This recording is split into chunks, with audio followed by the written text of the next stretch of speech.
We're now going into our second session in our Transforming Technology piece. We've got one speaker and then a panel session that will then take us through to lunchtime. And the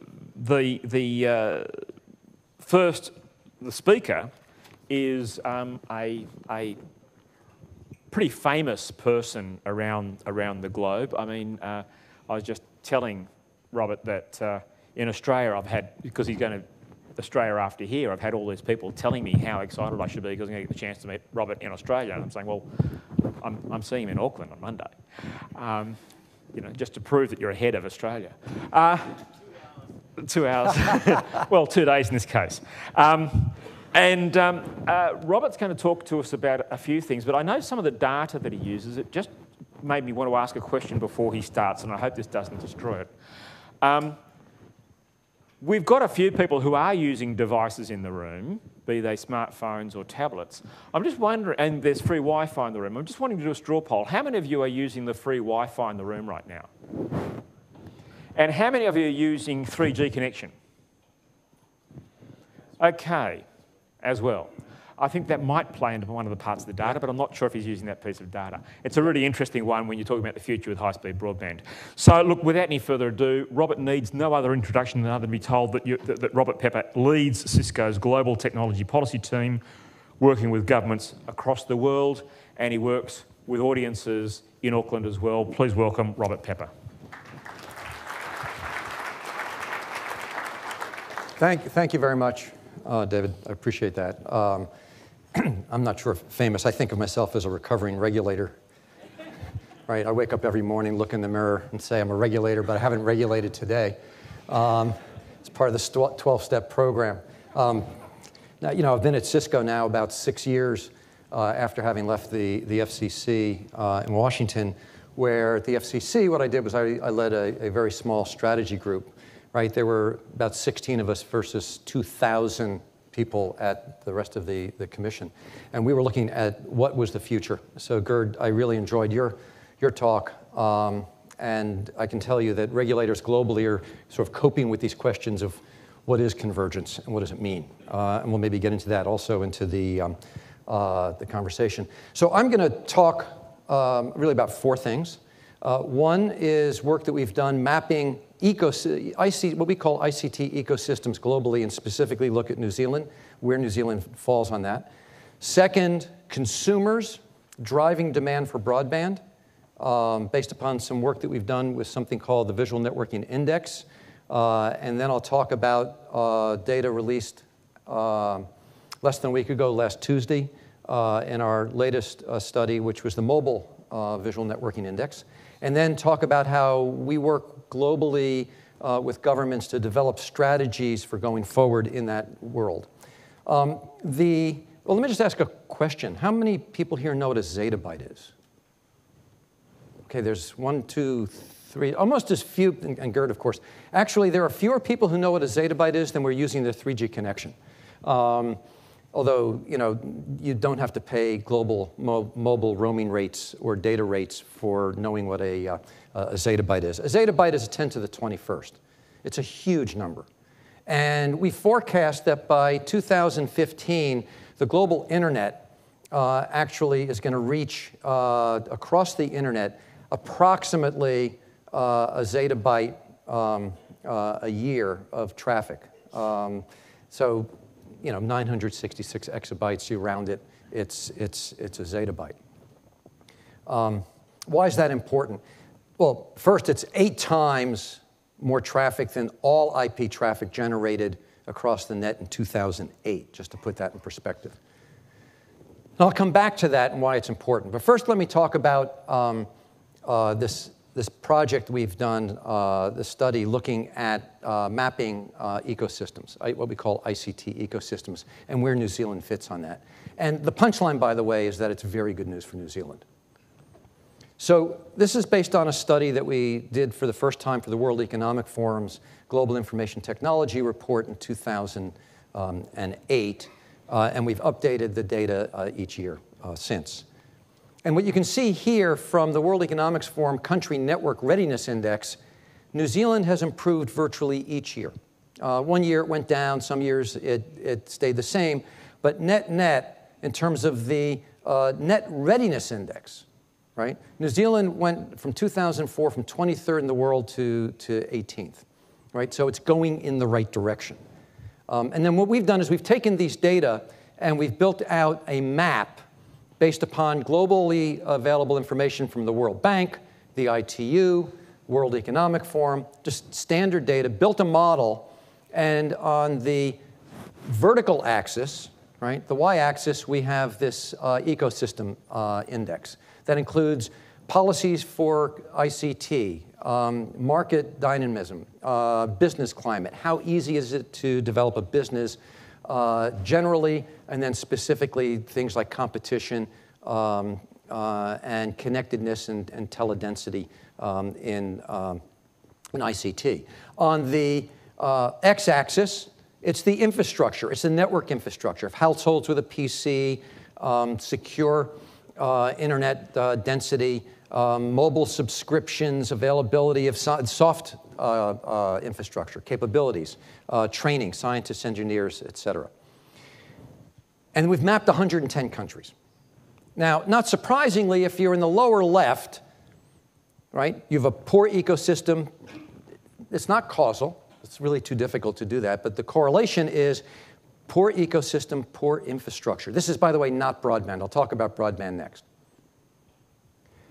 And if you're in the lower left, you have low broadband penetration and relatively high connectivity costs. If you're in the upper right, you have higher broadband penetration and lower connectivity costs.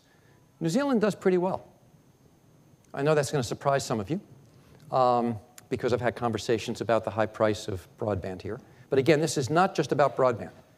This is about the overall ICT ecosystem. So how does that compare to some other countries? Your neighbors, and then the G7. So New Zealand is up there with what other countries call aspirational countries, right? Other countries aspire to be where you are on this ICT ecosystem map. And again, we've updated this each year. So that's the good news.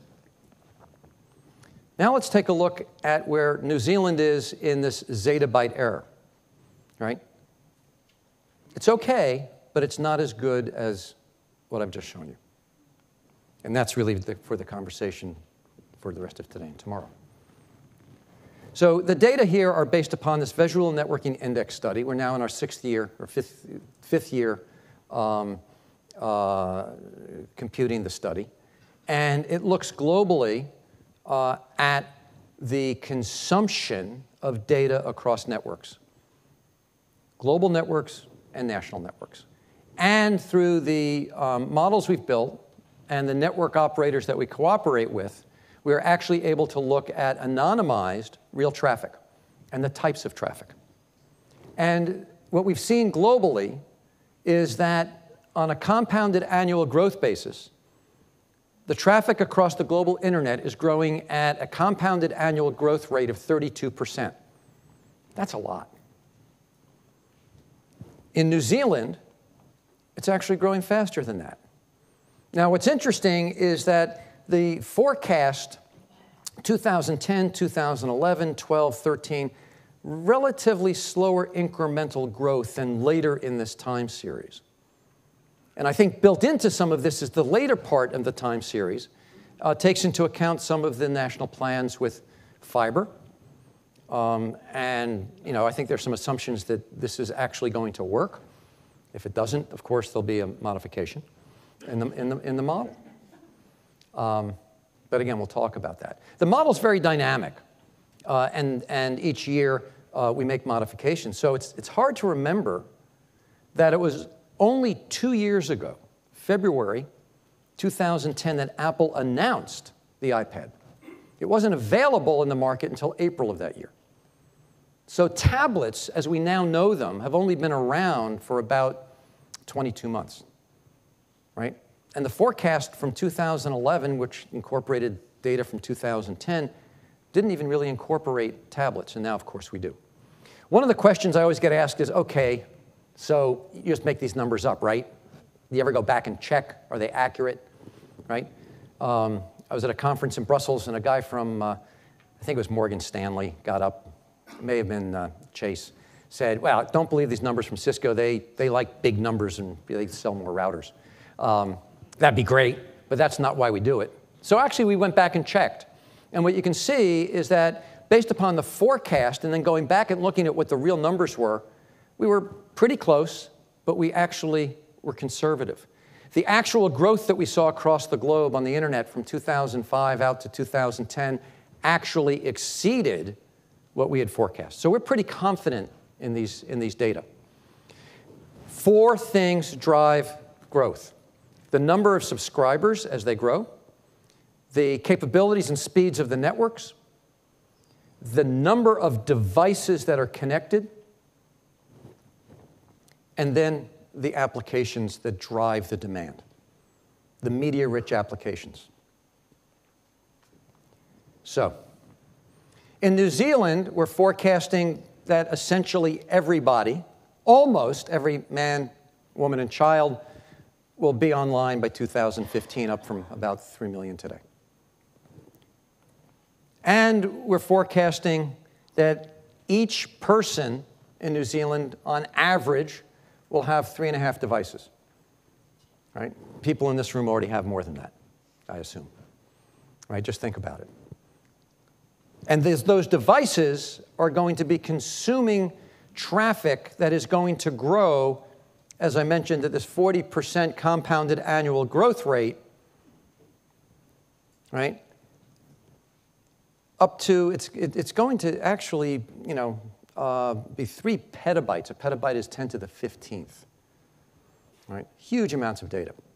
Now, this is going to have implications, as I'll talk about, for the current caps, pricing models, and the ability to maintain those, which actually goes back to something that Gerd talked about, which is the sort of mindset. I mean, Gerd, you talked about content providers protecting legacy. There's another one, which is the operators, right? The telecom world was really based upon 5, and correctly, 5 essential assumptions for both business models and regulation. Number 1, the product was voice. Number 2, the metric by which you measured it, billed it, and regulated it was the minute. That's how you did everything. 3, the distance over which you talked made a difference. It changed the incremental cost. Right? How long you talked, the duration affected the incremental cost. And 5th, the location where you were affected the incremental cost. In a pure IP broadband world, none of those assumptions are correct. None. And yet, we still have the business models based upon some of that legacy, and some of it is based upon the new world, and it's about the transition from the old to the new. Right?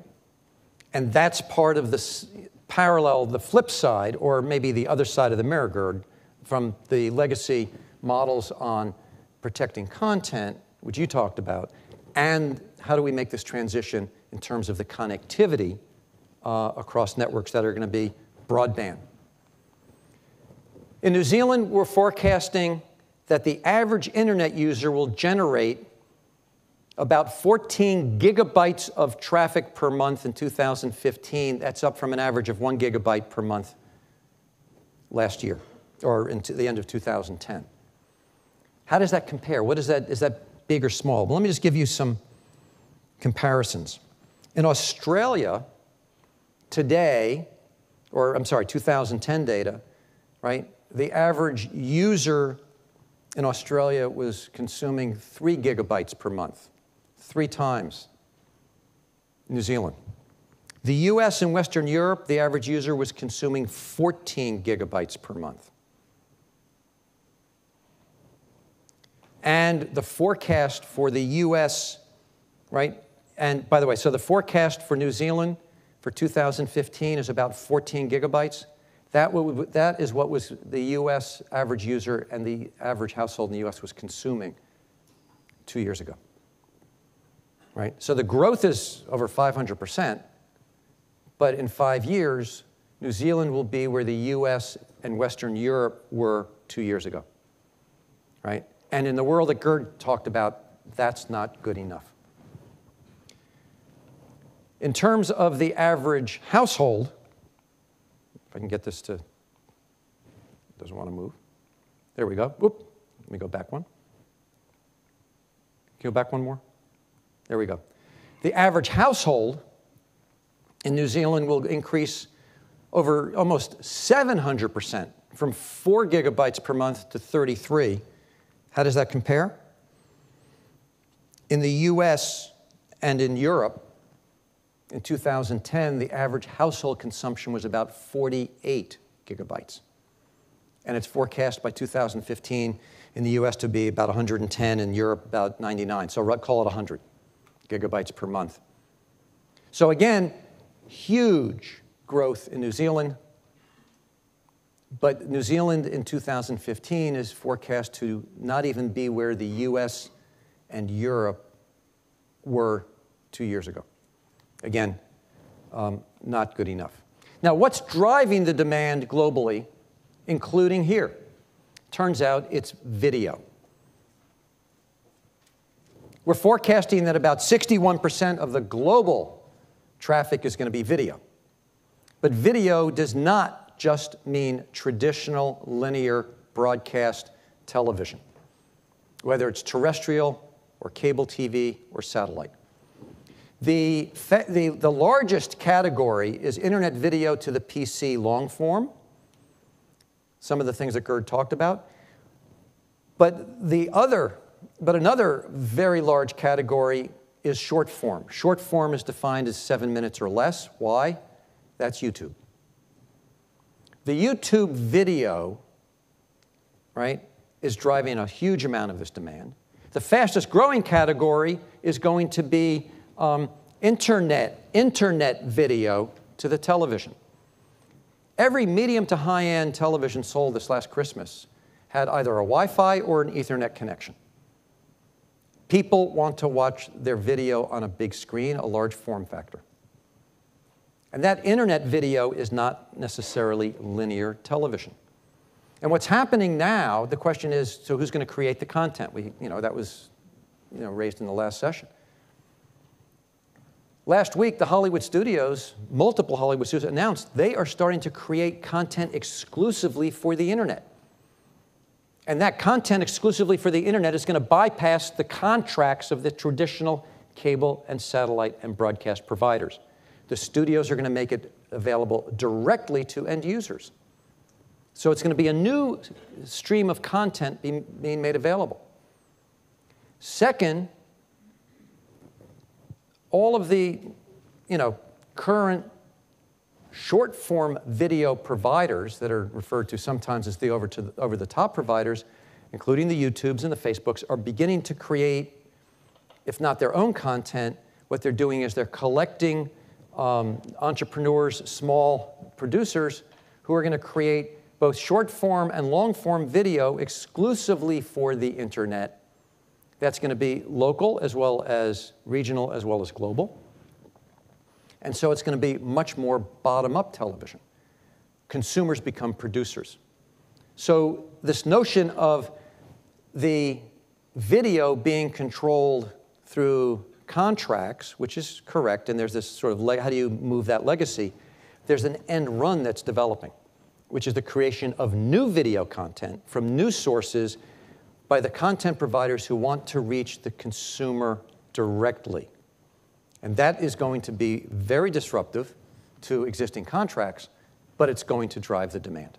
In New Zealand, in fact, we're forecasting that video traffic by 2015 will actually be about 81% of all internet content consumed by consumers. That's greater than in the US or Europe. And the other thing that's interesting is that, as you can see here, the consumption, the data flows for consumer are growing much faster than for business. Now, what's interesting here is that today in New Zealand, actually, consumers have a smaller portion of today's traffic, but in the future, in 2015, actually it's going to move up pretty dramatically. So there's a big catch-up by consumers driving demand here, and networks and network access and network availability are going to have to reflect that. In November, we released a new study called our Cloud Index. And the demand for cloud services is growing faster than other aspects, other consumption across the net. Why? A lot of the video that we're forecasting for the future is actually in the cloud. YouTube, for example, as well as other cloud applications.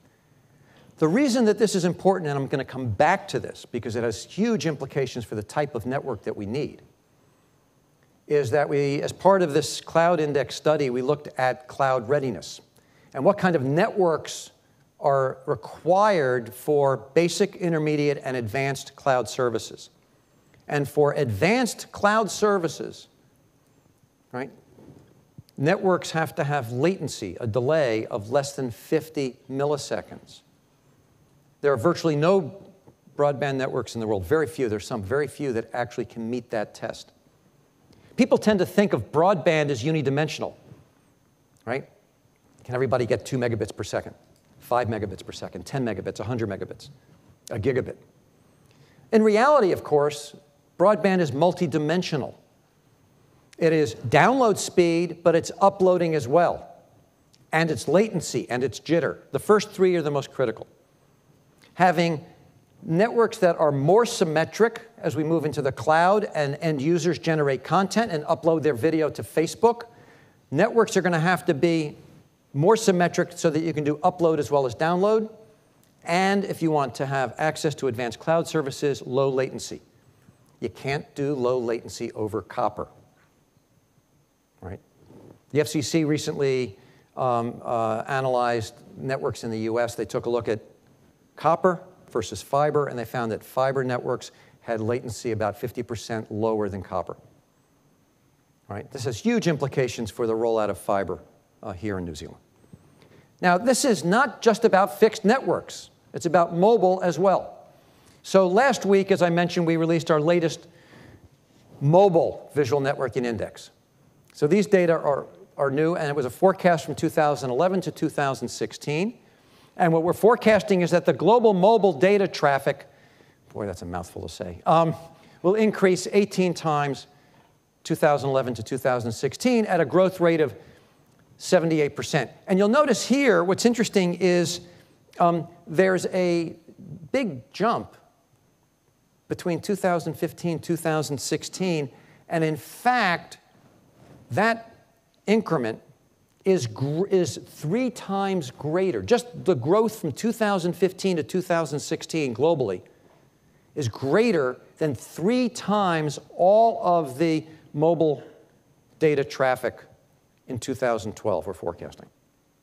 It's a huge leap. In New Zealand, we're forecasting a 12 times growth, 64%. Right? And again, there's some issues here with caps, limits, and prices that affect that. The incremental amount of the monthly New Zealand mobile data traffic is going to be almost 2 times the forecast for 2012. But what that tells you is that it's not growing here as fast as in the rest of the world at that 15 to 2016 time period. And again, based upon some conversations here, I think that's something that we need to look at and that you need to think about as the networks are going to be able to match the demand that is a global demand. Consumers in New Zealand are no different than consumers elsewhere. The ability to do what consumers elsewhere can do, I think, is going to drive a dynamic that has to be thought about today. Mobile data traffic here more than doubled 2011 over 2010, notwithstanding the economic downturn. That's pretty significant. Now, what's driving mobile data? Video. The number of smartphones, as that grows, that you can do video. And again, it's not long-form video predominantly on the smartphone. It's going to be short-form video. It's going to be face-to-face, right? It's, you know, why does my iPhone have a camera front and back? So it's, I guess, FaceTime or whatever, right? So I can actually, that's Apple's version of Skype video. We're seeing video communications growing. We see short-form video. We see downloaded video. Video is going to drive mobile data as well. And sometimes I misspeak and I talk about mobile networks. And actually, I have no idea what that means. There's no such thing, right? I'm mobile, the network is not. Think about it, right? And that has really significant implications for the architecture of a network. The biggest trend is to take the communications off the radio as quickly as possible and put it into a fixed network. Whether it's the Wi-Fi in this room or whether we're outside, right, on a high-speed, what they call macro cell cellular network, right? It's me to the base station, and then it goes into a fixed network. And if you think about what that is going to mean, it's going to mean, in the future, fiber to every single tower and base station, right? Otherwise, it will not scale. In fact, what we have forecast is that when you begin to divide up, and I think this is what you're referring to, when you look at the various technologies of how data actually, how devices get connected to networks, by 2015, fixed Ethernet is going to be a minority of the way that the devices get connected. In the past, you had your computer, it was at your desk, you plugged it in, right? You had an Ethernet connection. And then from that, it went into a cable modem or a DSL modem or whatever. The way the device in the future will be connected, depending upon the country, by 2015, probably 50 to 60% of the way it'll be connected will be fixed Wi-Fi from the device to the network. About 8 to 10% in developed economies. It'll be over 27% in India. But in economies, countries like New Zealand, probably 8 to 9% will be mobile data on that macro network outside. And the remainder, something between 35 and 40%, will be Ethernet.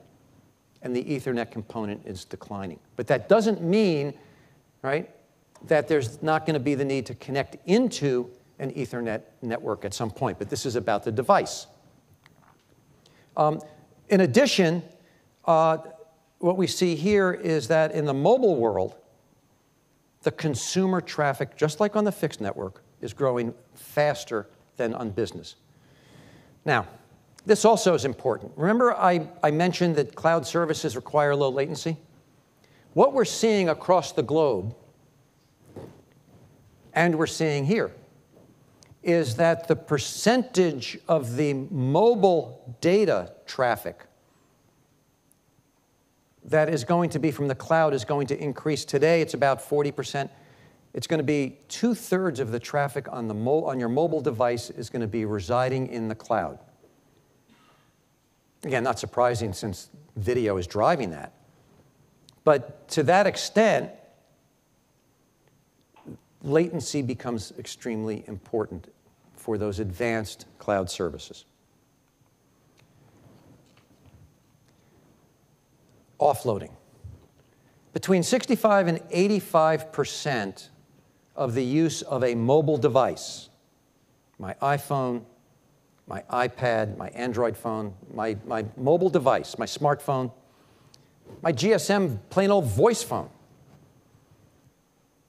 right? Roughly, let's call it 70%,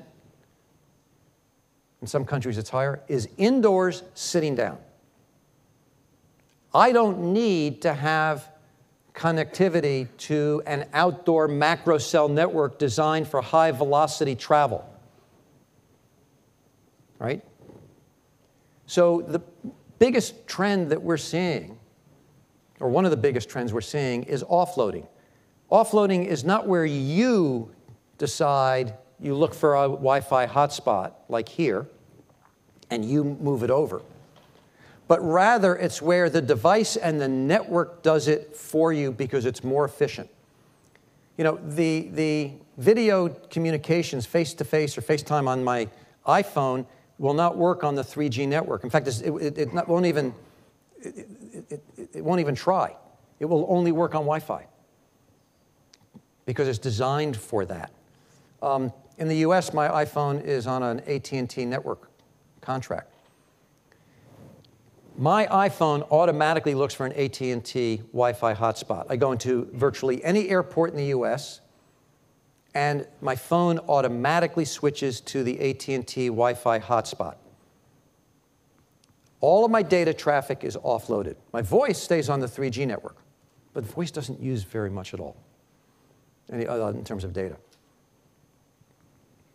AT&T has a contract with Starbucks. Every Starbucks in the US has an AT&T Wi-Fi hotspot. I walk into Starbucks, my iPhone automatically switches over to the AT&T network. That is offloading. It's a way to manage the network. When you take a look at this huge growth, we're going to need more spectrum for the macro network, right? And we can talk later maybe at the panel about the digital dividend and the importance of moving right, to through the digital transition and recapturing that spectrum at 700 megahertz, which is ideal for the macro networks for wireless broadband. I joke, if you want broadband, you need broadbands, big chunks of spectrum, not sliced and diced. And you need to cover large geographic areas, especially in countries like New Zealand. And the 700 megahertz is ideal for that. We did the switch off of analog in the US in 2009, almost 3 years ago. It worked. We've auctioned off the spectrum. We now have a nationwide LTE network from Verizon, and AT&T is acquiring spectrum. They're building out another one. You need that for the high-speed networks, macro networks outdoors, but you're also going to need more spectrum for the offloading when you're indoors and sitting down. And what's interesting when you take a look at the total amount of traffic, right, that is the offload plus the portable Wi-Fi, what you see is that, you know, what we're forecasting here in New Zealand is that by 2015, 27% of the mobile device traffic will be from the high-velocity macro network. About 6% will be offloading, and 67% will be to fixed Wi-Fi. Radio, right, is really important here. And by the way, if you take the 27 and 6, that's the, 18 and 82. Now, we have this thing we sort of made up called the Gigabit Club, right, in terms of mobile users, individuals. Today, end of last year, a little less than 2% of mobile users in New Zealand consumed a gigabyte a month versus about 0.5% in the world, right? So actually more consumption here. But by 2016, globally, there'll be about 60%, and here there'll be about 56%, so it's very close. But the growth rate here is going to be not quite as great. And again, this is making some assumptions about the network here, pricing, and what happens to caps. So what kind of devices are being used? What we're seeing is that smartphones are going to comprise about 45% of the devices in the future for the wireless mobile connection. That's in contrast to today. Today, laptops dominate. In the future, smartphones are going to dominate. And the nature of the smartphone, we talk about convergence of services, we talk about convergence of networks, we talk about convergence of media and telecom. We also need to take into account the convergence of the device. Right? My smartphone in the future is a computer. It's going to have a variety of form factors from iPhone small today to a tablet, but tablets are even going to be an additional 10%. And I actually think the lines between tablets and smartphones are going to blur in terms of what the form factors are. And as I said, video is going to be the driver. Video is going to be 2/3 of the traffic going across these wireless devices. An additional thing. This is the first year that we saw LTE 4G phones in use.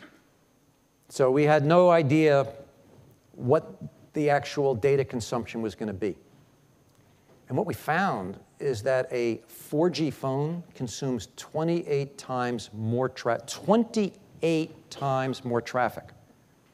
than a non-4G connection, which includes GSM and 3G. Now, question, is that just early adopters? Or is it going to be everybody? And once people actually adopt, and they're not even an early adopter, are they going to reflect that consumption model? And we actually believe that they will. Because that's what's happened when people have gotten on broadband. Who said, well, I don't need broadband, but I'm going to do it because it's easier, it's always on. I don't need multi-megabit, I just do email. I'm fine with a 56 kilobit dial-up connection.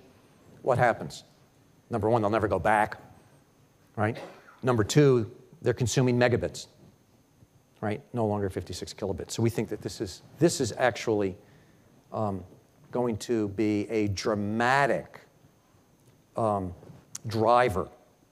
Because what we see in the forecast is that the majority of smartphone users in the world, first of all, the majority of mobile users by 2016 will have a smartphone, even in places like India. Virtually everybody in New Zealand is going to have a smartphone. And we see by 2016 a majority of the smartphone subscribers having 4G connections. What's that going to do in terms of the demand on the need for spectrum and the need to drive the digital dividend, as well as what does that mean for the terrestrial networks, the fibers that are going to connect those base stations? So there's this question of why do you need fiber? In my mind, all roads lead to fiber. Right. High bandwidth applications, proliferation of devices, whether or not it's fixed or mobile, because of the offloading and the connections and the support. In some countries, there's a debate about, is it going to be fiber or radio? False choice. The answer is yes, both. Both. And that's going to have very significant implications for the network architecture, network investment, the development of the applications, and also the development of new business models, which raises a lot of questions. How do you get there? So one of the things that we've done is develop, we did another study as part of the Global Information Technology Report. This one was in 2009. Again, we've updated this one as well each year. And this is looking at developing a strategy on what are the roles that government can play in affecting the deployment and adoption of broadband. Right? This is a classic diffusion S-curve, right? And for something like radios or televisions, it taps out at 95 to 98% without, you don't have to do very much, right? There's no market intervention by government except you give away a lot of spectrum to radio broadcasters, right? Once you've done that, then everybody buys a radio. But you don't have to subsidize people buying TVs and radios. If this was microwave ovens and you tap out at 50%, fine, who cares? But this is not good enough if broadband is as essential as I believe, as I think you believe, otherwise you wouldn't be here, for all of the social purpose applications. So how do you move that needle? Right? There was a question earlier about national broadband plans or subsidies or reaching out to the rural areas and so on. We can talk about that, right, in terms of how you do that. But, you know, government has had a role as a catalyst. Market stimulation, pre-commercial research and development. You know, the U.S. Defense Department actually funding the work that it led to the invention of the internet, right? Perfect role. Governments have played that for years. But it seems to me that there's another place that if you have an adoption curve that because there's insufficient supply or reach or demand, but something is seen as a national purpose, right? Ubiquitous electricity, clean water, transportation. Those are the three classic essential infrastructures needed for economic development, right? And I believe that the fourth essential infrastructure is broadband connectivity. So if that's the case, what do you do, and what can government do? Well, first, government can affect the supply. That's the reach, right? Getting the broadband networks out there. And then second, there's working on some of the demand issues. And we can talk about those. And then you can actually get this adoption curve up to 95%. That's the adoption curve. So one of the things that we've done is we've built out a framework with keystones for a network strategy. And I'm not going to go into details in these, but you know, the first one is really about policies and regulation. Has the institutional framework evolved from the traditional fixed telephony based upon those 5 assumptions that I spoke of earlier to this converged world that Gerd talked about, in which everything is over internet protocol, everything's over IP, with easy entry and exits and everything else? Second, what's the market structure? Is there competition? You know, competition really drives everything. All right, we've seen that globally in broadband. We know that where there's competition, there is more investment and there is greater adoption. Now, there are places where what you want to do, especially in rural areas, low-density areas, you know, the NBN in Australia is an example of that, and some of the work being done here with Crown Fiber is share the passive infrastructure, especially in low-density areas, to lower the cost of the CapEx, and then let there be competition among the active elements to drive technology, product, and service differentiation that's going to drive demand and drive, you know, new business models. Public-private partnerships for investment, some of the things I just mentioned. Government as an anchor tenant. Governments are the biggest users of ICT in most countries, at the national and local level. Smart government use of its funds actually can drive demand and drive build-out. If you can take OpEx and turn it into CapEx, right? How? Well, if the government's going to have a 10-year contract to buy connectivity, pay the 10 years over 3 years. Fund build-out. I mean, there's some very creative things that can be done. Skills for ICT are extremely important, as are applications and content and new forms of content. And that gets to some of the things that Gerd talked about. So in terms of filling these gaps, we've actually identified 14 different action areas where government actually can play a role, sometimes as an enabler, sometimes as a convener, sometimes, but not, actually it's a very small part, as a regulator. When I say government involvement, that doesn't mean regulation. There are a lot of dials that governments can turn to affect private investment, and so that the private sector can and will do, because the private sector always has done the largest portion of the investment across this entire ecosystem. Start where the impact is high and it's feasible. Don't pick things that are really hard or not possible locally, politically, and that changes country to country. And there's also a role for some local governments in terms of demand creation, or even things like making it easier for the construction of local build-out, right? In some countries, that's a much bigger deal than here.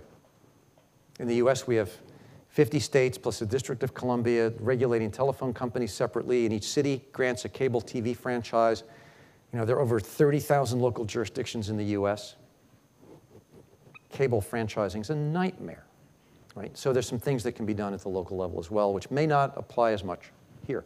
But there are 14 different things that actually government can do in analyzing that, and we can talk about that. And you put all of that together and you have a national strategy. Some of it's national, some of it's local. So, summary implications and questions. First, consumers are driving the exploding demand, and that's being driven by video of all types, not just